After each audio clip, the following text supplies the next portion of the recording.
Assalamualaikum warahmatullahi wabarakatuh. Saya atas nama Nur Wahyuni dengan nomor induk mahasiswa 90501230003 dari kelas A jurusan Perbankan Syariah. Nah, di video kali ini saya akan membahas mengenai teori perilaku konsumen. Jadi di sini saya akan membagi ke dalam dua teori perilaku konsumen. Yang pertama yaitu teori perilaku konsumen konvensional.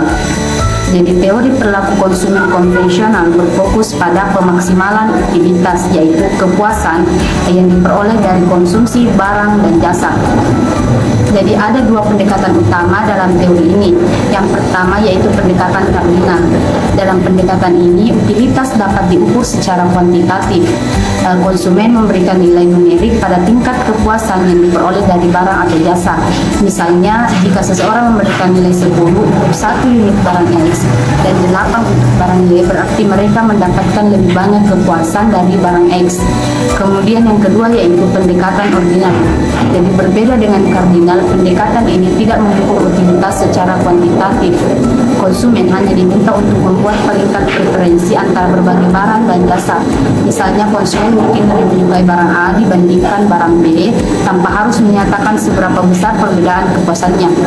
Jadi dalam konteks kendala anggaran, konsumen dihadapkan pada batasan yang dipengaruhi oleh pendapatan dan harga barang. Jadi semakin tinggi pendapatan, semakin banyak barang dan jasa yang dapat dibeli. Ketika harga barang naik, jumlah barang yang dapat dibeli cenderung menurun. Jadi kurva permintaan yang menggambarkan hubungan antara harga dan jumlah yang diminta umumnya memiliki kemiringan negatif. Ini berarti ketika harga turun, jumlah yang diminta cenderung meningkat yang disebabkan oleh dua efek substitusi dan efek pendapatan. Jadi efek substitusi terjadi ketika barang yang lebih murah menjadi pilihan yang lebih menarik dibandingkan barang yang lebih mahal. Sementara efek pendapatan menunjukkan bahwa penurunan harga meningkatkan daya beli konsumen, seolah-olah mereka memiliki lebih banyak uang untuk dibelanjakan. Kemudian yang kedua yaitu perilaku konsumen dalam Islam. Jadi teori perilaku konsumen dalam Islam memiliki pendekatan yang berbeda, di mana nilai-nilai syariat menjadi dasar. Jadi konsumen muslim tidak hanya memprioritaskan kepuasan material tetapi juga kesejahteraan spiritual. Nah, konsep maslahah atau kesejahteraan umum sangat penting, di mana konsumen harus mempertimbangkan dampak dari keputusan konsumen terdekat terhadap diri sendiri, masyarakat, lingkungan. Kesejahteraan jangka panjang ini mencakup aspek duniawi dan ukhrawi.